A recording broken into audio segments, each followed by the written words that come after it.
किसान भाइयों नमस्कार। दोस्तों, सोयाबीन की फसल में बहुत ज़्यादा खर्च होता है, ये आपको सबको पता है। और ये खर्च ज़्यादातर कहाँ पे होता है? कीटनाशक में खर्च होता है, खरपतवार नाशक में खर्च होता है, इसके अलावा खाद उर्वरक में खर्च होता है। ग्रोथ नहीं हो रही है तो उसके लिए हम टॉनिक का छिड़काव करते हैं। तो इन सब खर्च को यदि कम करना चाहते हो और एक बेहतर उत्पादन सोयाबीन की फसल से लेना चाहते हो तो ये वीडियो पूरा ज़रूर देख लेना दोस्तों। एनपीके का एक ऐसा फंडा बताने वाला हूं जो 101% काम करता है। मतलब आपको जो उत्पादन चाहिए, जिस उत्पादन की आप उम्मीद कर रहे हो, वही उत्पादन आपको मिलेगा। देखिए दोस्तों, हमारा फिजूल का खर्च कैसे हो रहा है। एक तो हमको ये नहीं पता है कि हमारी फसल में कौन से पोषक तत्व की कमी है और कौन सा पोषक तत्व हमारी फसल में भरपूर मात्रा में है। जिस पोषक तत्व की कमी नहीं है वो पोषक तत्व भी हम दे रहे हैं। मतलब माइक्रो और मैक्रो न्यूट्रिएंट्स का यदि आपने फंडा समझ लिया तो आपको और कुछ समझने की ज़रूरत नहीं पड़ेगी, कोई सी भी वीडियो देखने की ज़रूरत नहीं पड़ेगी। देखिए, आपको सोयाबीन के पौधे के हिसाब से मैं आपको समझाता हूँ, हो सकता है आपको जल्दी समझ में आ जाए। ये सोयाबीन का पौधा है, ये आपको दिख रहा होगा, पूरी पत्तियाँ इसकी हरी भरी है। मतलब इसमें कोई भी पोषक तत्व की कमी नहीं है। अब देखिए दोस्तों, हमारे किसान भाई नाइट्रोजन की यदि कमी है तो वो कैसे देख सकते हैं? हमको नहीं पता कि इस पौधे में नाइट्रोजन की कमी है या नहीं है, लेकिन आपको उसका भी फंडा मैं आपको बता देता हूँ। देखिए दोस्तों, जितने भी पोषक तत्व है उनकी कमी के लक्षण सर्वप्रथम इन पत्तियों पे ही दिखते हैं। ये पत्तियां देखकर आप अनुमान लगा सकते हो कि हमारी सोयाबीन की फसल में नाइट्रोजन की कमी है या फिर फास्फोरस की कमी है या फिर बोरॉन की कमी है, मैग्नीज की कमी है, मैग्नीशियम की कमी है। अभी हमारे किसान भाई मतलब जो पीली पत्तियां हो रही है उसके लिए आयरन का छिड़काव कर रहे हैं। अब ये पीली पत्ती हो कौन सी रही है वो भी तो हमको नहीं पता। पीली पत्ती हो रही है, चाहे वो ऊपर की हो रही है नीचे की हो रही है, किसी ने बोल दिया कि आयरन की कमी है तो हम आयरन का छिड़काव कर रहे हैं। भाई भले ही उसमें आयरन की कमी ना हो लेकिन हम आयरन का छिड़काव कर रहे हैं। जो नाइट्रोजन है उसकी कमी का लक्षण कहाँ पे दिखता है? सबसे पहले इन पत्तियों पे, मतलब पौधे की सबसे निचली पत्तियों पे।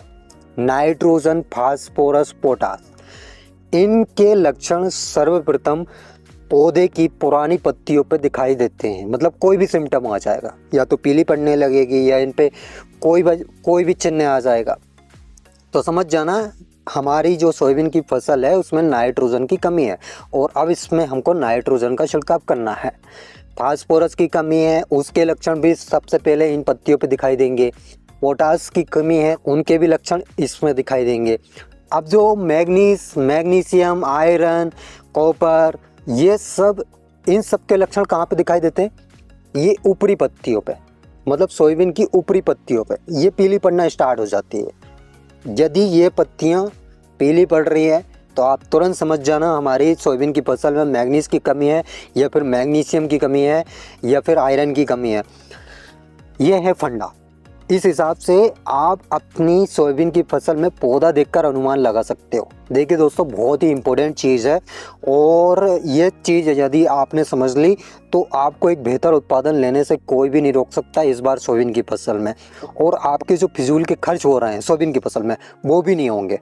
मतलब अभी किसी ने बोल दिया कि ये टॉनिक डाल दो, वो टॉनिक डाल दो। देखिए दोस्तों, सोयाबीन की फसल में यदि ग्रोथ नहीं हो रही है तो उसके लिए बेस्ट हार्मोन भी बताऊंगा। बाकी ये सब टॉनिक वॉनिक ये सिर्फ मार्केटिंग के लिए चल रहा है, सिर्फ इनसे मार्केटिंग की जा रही है। क्योंकि हमने जो बेसल डोज में दिया है, नाइट्रोजन दिया है, फास्फोरस दिया है, पोटास दिया है, सल्फर दिया है, मतलब जो भी इम्पोर्टेंट चीज़ें हैं वो हमने सब बेसल डोज में दे दी हैं। और यही टॉनिक में मिल रहा है। माइक्रो मैक्रो न्यूट्रिएंट्स में एनपीके सबसे मेन इंपॉर्टेंट चीज़ है और इसके अलावा किसी भी टॉनिक में अलग से चीज़ आपको नहीं मिलेगी। यही सब मिलेगा, माइक्रो मैक्रो न्यूट्रिएंट्स, और इसके अलावा और कुछ नहीं मिलेगा। अब जो प्लांट ग्रोथ हार्मोन है जैसे जिब्रेलिन है, ह्यूमिक एसिड है, पहले इन्हीं का छिड़काव किया जाता था और जितने भी वैज्ञानिक है सभी इनको रिकमेंड करते हैं। जैसे ह्यूमिक एसिड है, ये क्या करता है? ये जितने भी माइक्रो मैक्रो न्यूट्रिएंट्स है मिट्टी में वो क्या है, खींच के पौधे में लाने की कोशिश करता है। मतलब पौधे की एक्टिविटी बढ़ाता है। और इसके अलावा ह्यूमिक एसिड के और भी बहुत सारे फायदे हैं। हालांकि इसको बीज उपचार में यूज़ किया जाता है। इसके अलावा फोलियर स्प्रे में भी आप स्प्रे कर सकते हो इसका। अब ये ह्यूमिक एसिड का एक और फंडा मैं आपको बता देता हूँ। लोकल कंपनी का आपको नहीं लेना। देखिए, आपकी यदि सोयाबीन की ग्रोथ नहीं हो रही है तो ग्रोथ यदि आपको बढ़ाना है तो उसके लिए पहला फंडा तो मैंने आपको बताया था, सबसे पहले NPK 19-19 लेना है। और ये NPK 19-19 आपको इफको कंपनी का लेना है या फिर श्रीराम कंपनी का लेना है। देखिए, हालांकि मार्केट में बहुत सारी कंपनी NPK 19-19 बना रही है, लेकिन आप अदर कंपनी का NPK लेते हो तो हो सकता है वो देर बाद गले या उतना अच्छा रिजल्ट आपको नहीं मिले, इसलिए थोड़ा महंगा ज़रूर आएगा। जितना भी महंगा है, अच्छी कंपनी का आपको NPK 19-19 लेना है। और इसके अलावा जिब्रेलिन ये भी आपको प्लस कर लेना है। दोनों का एक छिड़काव तो ये होगा, ज़्यादा कॉस्टली छिड़काव आपको नहीं पड़ेगा। लगभग 1 एकड़ में ये छिड़काव आपको 200-250 रुपये का पड़ेगा। और एक छिड़काव तो ये हमारा NPK 19-19, उसके साथ ही आपको जिब्रेलिक एसिड। NPK 19-19 1 एकड़ में 1 किलोग्राम आपको डालना है। देखिए दोस्तों, ज़्यादा ही आपकी फसल में ग्रोथ नहीं हो रही, मतलब ज़्यादा ही फसल बैठ गई है किसी भी कारणवश, उसके लिए मैं फंडा बता रहा हूँ। अब दूसरा फंडा, ये फ्लावरिंग स्टेज से पहले आपको ह्यूमिक एसिड का छिड़काव करना है। ह्यूमिक एसिड भी कौन सा लेना है? इफको कंपनी का। ह्यूमिक एसिड भी हालांकि बहुत सारी कंपनियां बना रही है, बेवकूफ़ तो वो सब बेवकूफ़ बना रहे हैं, मतलब इतना ज़्यादा उनमें रिजल्ट मिलता नहीं है। जो इफको कंपनी का जो ह्यूमिक एसिड है वो आपको लेना है, और ये लगभग आधा लीटर आपका 1 एकड़ कवर कर देगा। मतलब 1 लीटर 2 एकड़ में आपका आराम से हो जाएगा। ह्यूमिक एसिड की बता रहा हूँ। इसका फोलियर स्प्रे आपको करवाना है। ये दोनों आप यदि करवाते हो तो आप बोल रहे हो कि आपकी फसल में ग्रोथ नहीं हो रही है, या फिर ग्रोथ रुक गई है, या फिर सोयाबीन की फसल जल गई है, ये सब रिकवरी हो जाएगी। इसके अलावा और कुछ डालने की आपको ज़रूरत नहीं पड़ेगी। लेकिन ये सब आपको करना कब है? फ्लावरिंग स्टेज से पहले। देखिए दोस्तों, जब फूल आना स्टार्ट हो जाते हैं, कुछ वैरायटी में 35 दिन बाद फूल आना स्टार्ट हो जाते हैं, कुछ वैरायटी में 40-42 दिन बाद फूल आना स्टार्ट होते हैं, तो कोशिश करिए 30-32 दिन के अंदर ये आप स्प्रे करवा दो। और इसके अलावा दोस्तों आपको और कुछ डालने की ज़रूरत नहीं है।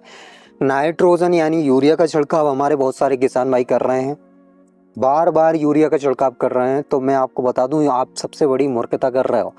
दलहन वर्गीय जितनी भी फसलें हैं उनमें छोटी छोटी गांठें पाई जाती है। अब इन गांठों का क्या काम रहता है? ये स्वयं नाइट्रिफिकेशन कर लेती है और जो वातावरण की नाइट्रोजन है उसको अपनी ओर आकर्षित करती है। तो नाइट्रोजन का इतना ज़्यादा दलहन वर्गीय फसलों में छिड़काव नहीं किया जाता। देखिए दोस्तों, सोयाबीन से ही मतलब नहीं है, जितनी भी फसलें हैं दलहन वर्गीय, मूंग है, उड़द है और अरहर है, इन सब में छोटी छोटी गांठें पाई जाती है। आप यदि प्रैक्टिकली इसका ज्ञान लेना चाहते हो तो जब 20-22 दिन का पौधा हो जाए तब आप उखाड़ के देख सकते हो, उसमें आपको छोटी छोटी गांठें दिखेगी। तो नाइट्रोजन का कम से कम छिड़काव करें। इसके अलावा अभी फ्लावरिंग स्टेज से पहले सिर्फ आपको 19-19 का ही छिड़काव करना है। इसके अलावा 0-52-34 का कब छिड़काव करना है, 0-0-50 का छिड़काव कब करना है, उसके बारे में भी मैं आपको डिटेल में जानकारी देता रहूँगा स्टेप बाय स्टेप। और यदि आपके खेत में सोयाबीन की फसल में रिंग कटर आ गई है, मतलब रिंग कटर लग गई है, तो उसके लिए लैम्डा प्लस थायोमेथाक्सान, अब इनमें दोनों केमिकल है, कॉन्टैक्ट भी है और सिस्टमेटिक भी है, दोनों आपके कवर कर देंगे। ज़्यादा हैवी डोज इसमें भी लेने की ज़रूरत आपको नहीं। हालांकि इमामेक्टिन बहुत सारे दुकानदार रिकमेंड करते हैं, लेकिन ये बाद वाले डोज के लिए हम बचा के रखते हैं। अगर अभी हमने ये डाल दिया तो आगे वाला जो डोज है वो और हैवी हमको लेना पड़ेगा और कॉस्टली पड़ेगा, इसलिए ज़्यादा हैवी डोज आपको नहीं डालना है। सिर्फ यदि रिंग कटर है तो उसमें लैम्डा और प्लस थायोमेथाक्सान का छिड़काव करवा दीजिए, उसमें ही कंट्रोल हो जाएगा। और यदि नहीं है, थोड़े बहुत पत्ते कटे हुए दिख रहे हैं या पर छोटी मोटी हिल्ली हैं, तो उसमें आप क्लोरोपाइरीफास का छिड़काव करवा दीजिए या प्रोफेनोफास का छिड़काव करवा दीजिए। उसमें भी ज़्यादा हैवी डोज लेने की आपको ज़रूरत नहीं है।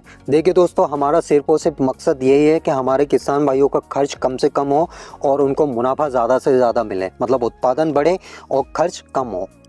यदि आप हमको फॉलो करते हो और स्टेप बाय स्टेप जो हम बता रहे हैं उस हिसाब से यदि आप छिड़काव करते हो या फिर अपनी खेती की देखभाल करते हो तो 101% गारंटी है आपको इन सब का रिजल्ट बहुत अच्छा मिलने वाला है। तो आई होप दोस्तों आपको मेरे द्वारा दी गई जानकारी समझ आई होगी, वीडियो पसंद आई होगी। वीडियो अगर अच्छी लगी हो तो एक लाइक, और जो किसान भाई चैनल पे पहली बार आए हैं और ऐसी सोयाबीन से रिलेटेड जानकारी से जुड़े रहना चाहते हैं तो अभी के अभी चैनल को सब्सक्राइब जरूर कर लें और साइड में जो बेल आइकन है उसको भी दबा लें ताकि सोयाबीन से रिलेटेड जानकारी आपको समय समय पे और तुरंत मिल सके। तो आज के लिए इतना ही काफ़ी है, मिलते हैं नेक्स्ट वीडियो में नेक्स्ट टॉपिक के साथ। तब तक के लिए tata bye bye, take care, अपना ख्याल रखिएगा। जय राम जी की।